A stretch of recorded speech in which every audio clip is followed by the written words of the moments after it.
My channel always Shweta. तो आपको title से पता चल गया होगा कि आज वीडियो किसके बारे में है। यस, आज वीडियो है मेरी प्रेगनेंसी जर्नी के बारे में।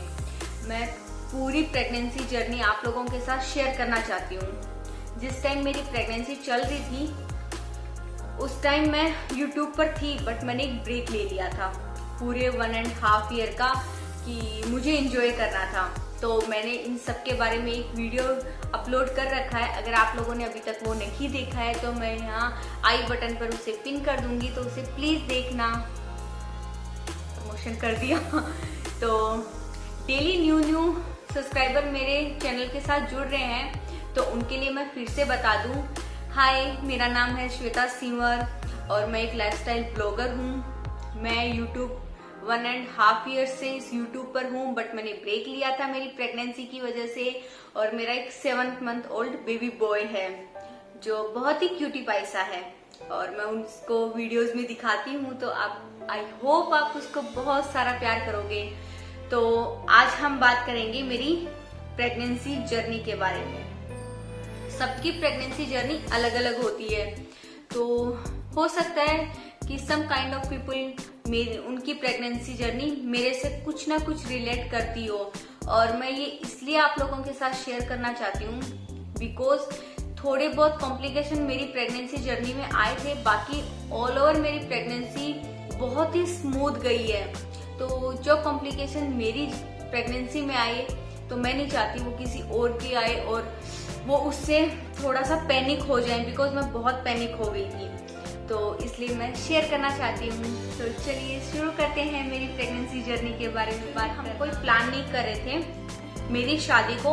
जब मैं प्रेग्नेंट हुई तब तक मेरी शादी को 5 ईयर कंप्लीट हो चुके थे, बट ऐसे कोई हम प्लान नहीं कर रहे थे कि नहीं हमें अभी करना है। बस हमने ये सोच रखा था, हाँ ठीक है, अगर हो गया तो वेल एंड गुड है, वरना हम बाद में देखेंगे। तो हमने कोई ये प्लान प्रेगनेंसी नहीं थी, ये अनप्लान थी, सडन थी, जिसका एक्साइटमेंट अलग ही रहता है। हमने बिल्कुल भी, बिकॉज मैंने बहुत सारे कपल्स को देखा है कि वो एक स्ट्रेस ले लेते हैं। जैसे शादी को 2-3 साल होते हैं कि अरे प्रेगनेंसी करनी है, प्रेगनेंसी करनी है, बट नहीं, स्ट्रेस तो फर्स्ट पॉइंट, स्ट्रेस तो बिल्कुल लेना ही नहीं है। अरे यार, जियो अपनी मैरिड लाइफ को अच्छे से जियो। जब बेबी आ जाता है, नो डाउट आपकी लाइफ सुपर्ब हो जाती है, बट एज ए कपल गोल आपको थोड़ा तो एंजॉय करना चाहिए ना खुद को। तो हमने बिल्कुल भी हेडेक या स्ट्रेस कुछ भी नहीं लिया था। और मुझे पता चला था 15 जून को कि आई एम प्रेग्नेंट, और बहुत ही ड्रामेटिक स्टाइल में था, बिकॉज हमने कोई प्लान नहीं किया था। और मैं वेट करी थी मेरे पीरियड्स का कि हाँ वो 12 जून को आने चाहिए, बट 3 दिन डिले हो गए। तो इतना कोई टेंशन नहीं था, बिकॉज आपकी जो लाइफस्टाइल है उसमें ये पीरियड्स ऊपर नीचे होना बिल्कुल ही नॉर्मल है।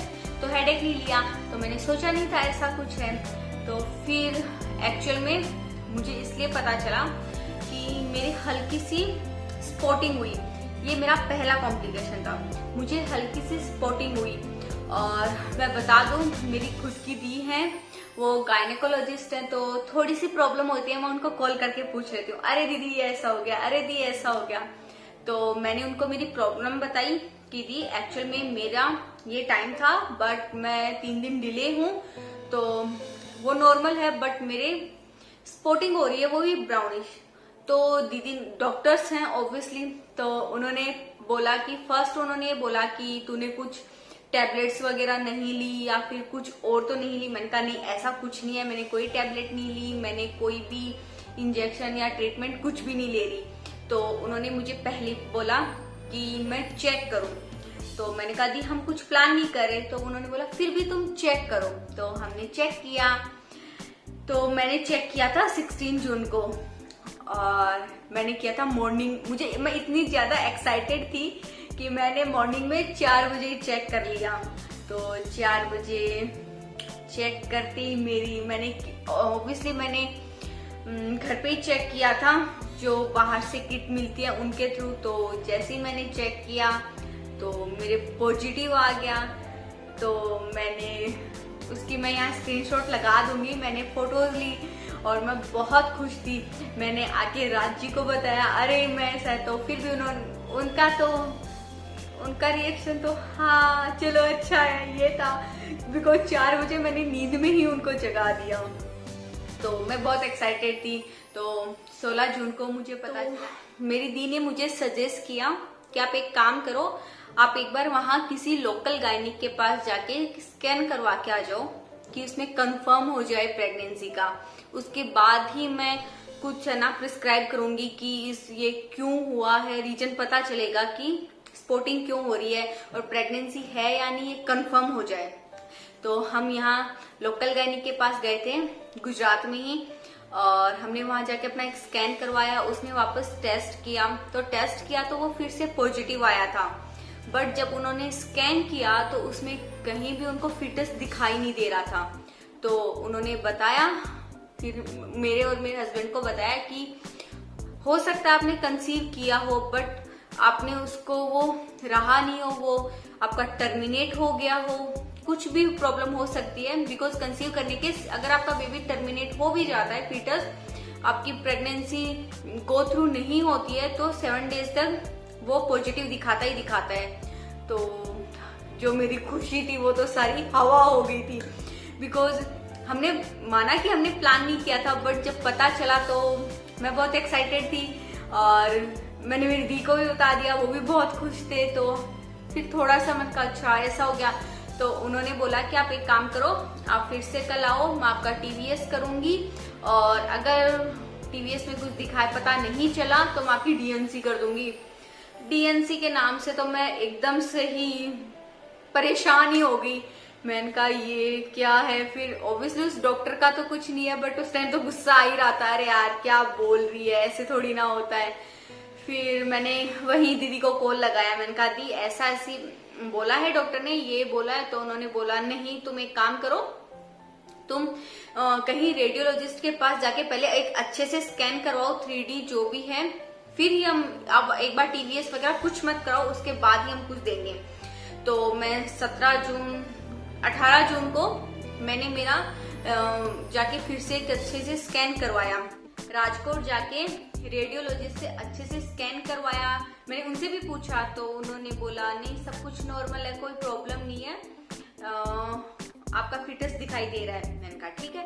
फिर उन्होंने कहा TVS करनी पड़ेगी, उन्होंने भी यही बोला। तो मैंने कहा अच्छा। मैंने मेरी दी को कॉल लगाया, मैंने उनकी मेरी दी से बात करवाई, थोड़ा सा कॉन्फिडेंस आ जाता है ना। तो फिर उन्होंने दी से बात करके बोले ठीक है, उन्होंने अप्रूव कर दिया, करो। उन्होंने अप्रूव कर दिया कि हाँ चलो ठीक है, सब कुछ नॉर्मल है। फिर उन्होंने एक बात बताई कि सबके एक यूट्रस होती है, आपके डबल यूट्रस है। मैंने कहा क्या? सच में मेरा यही रिएक्शन था। मैंने कहा क्या? कि हाँ डबल यूट्रस है, और ये बहुत ही रेयर चांसेस में होता है। आप बहुत लगती हो वैसे, ये प्रॉब्लम्स करता है डिलीवरी के टाइम, बट इतना नहीं करता, इसकी साइज थोड़ी छोटी हो जाती है, बट थोड़ी सी प्रॉब्लम होता है। बट ये बहुत ही एक एडवांटेज है कि आपके डबल यूट्रस है। तो मैंने कहा अच्छा ठीक है। मैं स्कैन लेके घर पे आ गई।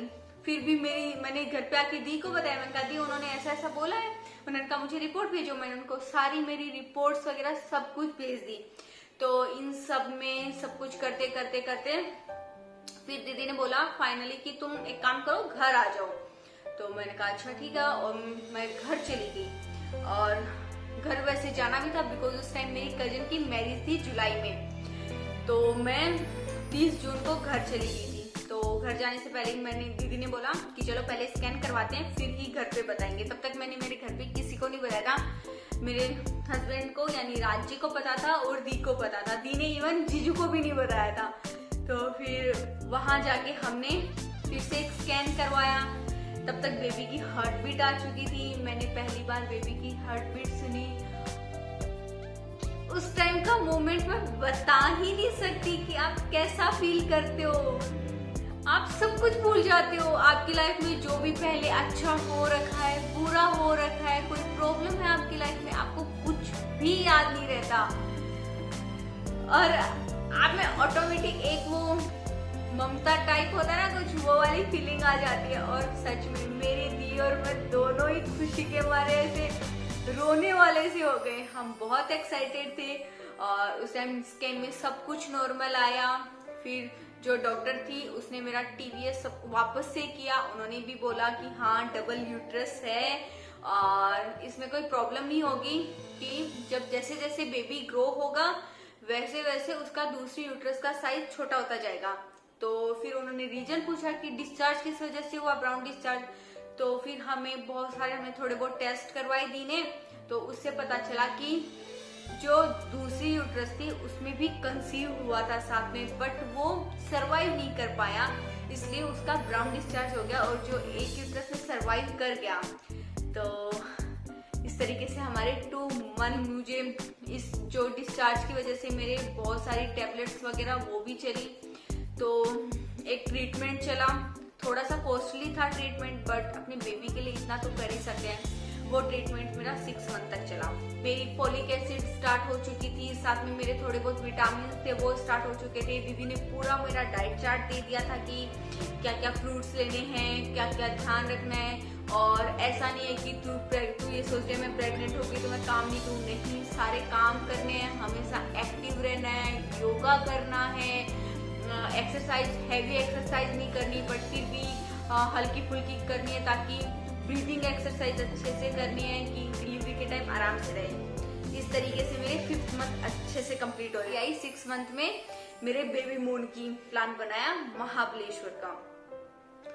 तो कभी भी महाबलेश्वर में बारिश नहीं होती, सितंबर और अक्टूबर में तो बिल्कुल भी बारिश नहीं होती, बट जब हम गए तो बारिश से भरा भर। और उस टाइम तो ये देख लो, हम होटल से ही नहीं निकल पाए। तो राजी ने प्लान बनाया, मैंने कहा हाँ देखेंगे, बट लास्ट में उन्होंने टिकट्स वगैरह, होटल, सब कुछ करवा लिया। तो हम पहुंचे हमारे बेबी मून पे।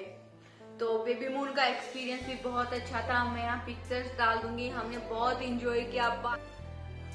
7th मंथ में हम चले गए घर, मैंने एक घर का टूर लगाया। थे कि यार ये प्रेगनेंसी में तो घूम कैसे सकती है, बट मुझे कोई प्रॉब्लम नहीं थी, मैं आराम से मेरा एंजॉय करती, अच्छी हेल्दी डाइट ले रही थी, अच्छा खाना खा रही थी। ऐसा नहीं था कि नहीं ये नहीं खाना, सारे ग्रीन वेजिटेबल सारे देख रही थी किसमें प्रोटीन ज्यादा है। एकदम से दिन का बहुत सारा मैं शेक पी रही थी, यानी खाने में तो कोई कमी नहीं छोड़ी। तो फिर बारी आई एनोमली स्कैन की, जो 6 मंथ होने पे होती है। शिल्पेन नाम से उनका क्लिनिक है।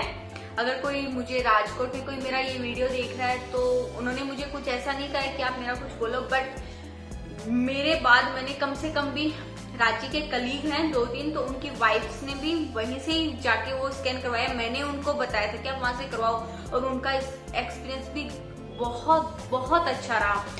उन्होंने मेरा अनोमली स्कैन 45 मिनट किया और इतना अच्छे से उन्होंने मुझे हर एक चीज बताई। अपने को थोड़ी ना पता होता है कि आईज में कितना डिस्टेंस होना चाहिए, नोज कितना होना चाहिए, क्या होना चाहिए, बट उन्होंने मुझे हर एक चीज बताई कि फिंगर्स के बीच कितनी जगह है, क्या है, आपके बेबी का ये चीज यहाँ है। उन्होंने मुझे हर एक चीज बताया। जो मेरे डाउट्स थे मैंने उनसे वो सब क्लियर किए, और उनके साथ मेरा एक्सपीरियंस बेस्ट था। तो मेरे डॉक्टर्स भी बहुत अच्छे थे। तो एनोमली स्कैन में भी मैंने पहली बार मेरे बेबी को देखा, तो वो अपना जो ये थंब है राइट साइड वाला वो सक कर रहा था। उन्होंने जैसे ही मुझे स्क्रीन पे दिखाया, डॉक्टर ने मेरा स्कैन करते रहा कि देखो आपका बेबी थंब सक कर रहा है। मैं देखती रह गई और वो सच में सक कर रहा था। पूरा 9th मंथ तक मेरी एकदम स्मूथ गई। मैंने विटामिन ले रही थी, फोलिक एसिड मेरी स्टार्ट थी, और मैंने कैल्शियम स्टार्ट कर दी थी। साथ में ही मेरी आयरन की टैबलेट्स भी स्टार्ट हो गई थी, बट सब टैबलेट स्टार्ट थी, बट मेरे दी ने बोला जितना इफेक्ट खाने से आएगा उतना इन टैबलेट्स से नहीं आएगा। तो और मैंने थ्रू आउट प्रेगनेंसी में मैंने अच्छी अच्छी बुक्स पढ़ी, मैंने बहुत सारी मूवीज देखी, और 6 मंथ होने पे मेरे बेबी ने पहला किक किया। वो भी मुझे याद है, रात को 2:30 बजे मैं बुक पढ़ रही थी, नोवेल पढ़ रही थी, तो अचानक से मूव किया। और आपका स्टार्टिंग में आपको पता चल जाता है, हल्का हल्का ऐसे लगता है कि बटरफ्लाई घूम रही है आपके पेट में, तो इतना पता नहीं चलता। बट जो सॉलिड वाली किक थी वो रात को 2:30 बजे थी। तो वो kick daily daily daily daily month two month बढ़ती गई। अच्छे से मैंने मेरी प्रेगनेंसी एंजॉय की। मुझे कभी कोई भी नोजिया, फटीग, वॉमिटिंग आनी, कोई चक्कर आना, ऐसा कुछ भी फील नहीं हुआ। मेरे कभी वॉमिटिंग नहीं आई, कभी भी। और मैं एक्टिव रही हूँ पूरी प्रेगनेंसी में मैंने अच्छे से योगा, वॉकिंग, साथ में मैंने सारे बटरफ्लाई आसन और ब्रीदिंग एक्सरसाइज बहुत ही अच्छे से की है। और मैंने कभी काम करना नहीं छोड़ा, मैंने घर का सारा काम किया। मैंने कभी मैड नहीं लगवाई घर पे कि नहीं मैं प्रेग्नेंट होगी तो अब मैड लगानी चाहिए, नहीं, मैंने पूरा काम खुद से किया। तो मैंने टोटल 7 स्कैन करवाए थे। नॉर्मली 4 स्कैन ही करवाने को बोलते हैं डॉक्टर, बट मेरी दी घर के डॉक्टर थी तो मैं कहती थी 1 स्कैन और करवा ली थी। बोलती हाँ करवा लो, क्या प्रॉब्लम है। तो पहला स्कैन मेरा हुआ था 6 वीक में, जिसमें मेरे बेबी का हार्ट बीट पता चला था जो 146 था। और सेकेंड स्कैन करवाया था मैंने 2.5 मंथ में मैंने करवाया था, जिसमें मुझे पता चला था कि हाँ मैं प्रेग्नेंट हूँ। और फिर मैंने करवाया था एनामली स्कैन करवाया था। उसके बाद में मैंने 3 स्कैन और करवाए थे, बिकॉज मेरा जो वाटर लेवल था वो बहुत ज्यादा बढ़ गया था।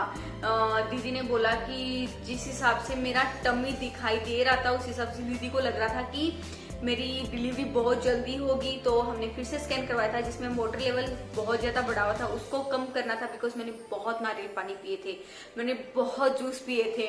तो दीदी ने कहा ये नारियल पानी और जूस का ही असर था जो इतना ये पानी का लेवल बहुत ज्यादा हो गया।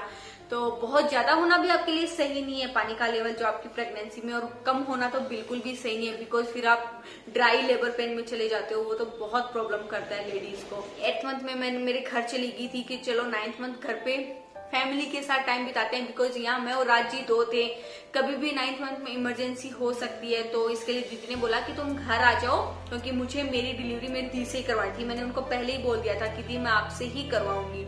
तो उन्होंने ऑब्वियसली घर की गायनिक होती है तो कौन बाहर से करवाना चाहेगा। तो इसलिए मैं 8th मंथ में घर चली गई थी। 9th मंथ मैंने घर पे आराम से निकाला। फिर मैंने जो 9th मंथ में रेस्ट किया है, मैंने कोई काम नहीं किया। मुझे बेड पे बैठे बैठे सब कुछ खाना पीना सब कुछ, बस थोड़ा बहुत मैं वॉक करती थी और एक्सरसाइज करती थी, उतना। उसके अलावा मैंने कोई काम नहीं किया। मैंने पूरा फुल ऑन रेस्ट किया, घर वालों को परेशान किया बहुत ज्यादा। और मेरे सबसे मेन चीज, सब ऐसे बोलते हैं बहुत सारी क्रेविंग होती है, बट मुझे कभी क्रेविंग नहीं है। 3 से 4 बातें आपके साथ जरूर करना चाहूंगी जो आप ध्यान रखो। मैंने थोड़ी बहुत गलतियां की थी, वो आप नहीं करो। सबसे फर्स्ट पॉइंट, पैनिक ना हो। अगर आपको कोई डॉक्टर ये कह दे कि आपका बेबी सर्वाइव नहीं कर रहा, डीएनसी करनी पड़ेगी, तो सबसे पहली बात, जब तक दूसरे डॉक्टर से आप कंसल्ट नहीं कर लो, दूसरे डॉक्टर से कंफर्म हो सकता है आपकी गाइनिक बहुत अच्छी हो, बट एक बार दूसरे डॉक्टर से भी कंसल्ट करके उसके बाद ही कोई डिसीजन लेना चाहिए। मैं पैनिक हो गई थी, आप पैनिक ना हो। सेकेंड मेन चीज की कभी भी पिल्स ना लें, बिकॉज वो बहुत प्रॉब्लम्स करती है। मैंने नहीं ली, बट कभी भी पिल्स ना लें। थर्ड चीज, घर का खाना खाएं। पूरी प्रेगनेंसी में आपको क्रेविंग हो रही है, मानिए आपको क्रेविंग हो रही है, बट वो चीज आप घर पे भी तो बना के खा सकते हो। और इंजॉय करो अच्छे से प्रेगनेंसी को। साथ में ही आप ऐसे मत करो कि आप प्रेग्नेंट हो गए तो आप कुछ काम नहीं करो, नहीं, आप एक्टिव रहो। जितना आप एक्टिव रहोगे उतना आपके लिए और आपके बेबी के लिए, दोनों के लिए बहुत अच्छा रहेगा। साथ में ही आप बहुत सारे मूवमेंट कैप्चर करो ताकि आपके लिए वो बहुत अच्छा रहे। सो प्री मैटरनिटी शूट भी करवाया था मैंने, उसकी भी पिक्स में यहाँ। तो ये थी मेरी प्रेगनेंसी स्टोरी, जो प्रेगनेंसी जर्नी की स्टोरी, जो बहुत ही अप एंड डाउन थोड़ा बहुत रहा था, बट बहुत एडवेंचरफुल थी, जिसे मैंने बहुत इंजॉय किया। प्लीज मेरे चैनल को सब्सक्राइब करना, साथ में मेरी वीडियो को लाइक करना और शेयर करना। बहुत जल्दी आपको मेरी डिलीवरी स्टोरी का भी वीडियो मिलेगा, और वो भी बहुत ही एडवेंचरफुल वाला था। आई होप कि आप लोगों ने ये वीडियो बहुत ही इंजॉय किया होगा। तो अभी के लिए इतना ही, हम मिलेंगे नेक्स्ट व्लॉग में, तब तक के लिए बाय बाय।